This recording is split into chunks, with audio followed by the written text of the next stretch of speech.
কাজের বেটি চলে এসেছে, আর আমাকে খেপিয়ে দিল। ম্যাম সাহেব সারাদিন আমাদের সাথে এমন করে। মা, আপনি এমন ভাবে রেডি হয়ে কোথায় যাচ্ছেন? আপনি এই শাড়িতে অনেক দামি মনে হচ্ছে। কালকে আমার রানী বেটির জন্মদিন, এই নাও এই নতুন শাড়িটা তুমি পরে আসিও। ম্যাম সাহেব এত খারাপ না যেরকম আমরা ভাবছি। মা, এটা ওই শাড়ি না, এটা ওই ভিক্ষুকে দিয়েছিলেন আপনি। আজকে বার্থডের মধ্যে ওই কাপড়টাই পরে চলে এসেছে কাজের লোক আন্টি। কি এটা কাজের লোকের মেয়ে? ইস্তিফা। আজ থেকে আমার মা আপনার আর কাজ করবে না। বাচ্চারা এটা বলে সাহস কে দিয়েছে তোমাদেরকে? ম্যাম, আপনি কিছু মনে করিয়েন না। তোমার কথা শুনে আমি অনেক খুশি হয়েছি, তাই তোমাকে সন্ধ্যায় বাহিরে খেতে নিয়ে যাব। ওয়াও, বলেছিলাম না ম্যাম সাহেব এত অহংকারী না। ওহ, সেই বার্গারটি নিচে পড়ে গেল। ম্যাম সাহেব, আমি পরিষ্কার করে দিচ্ছি।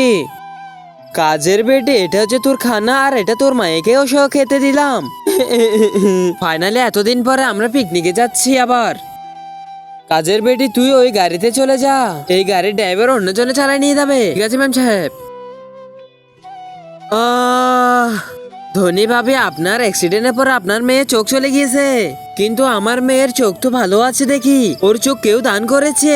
কে দান করেছে? সে ওইটা যে আমার ভাই ছিল।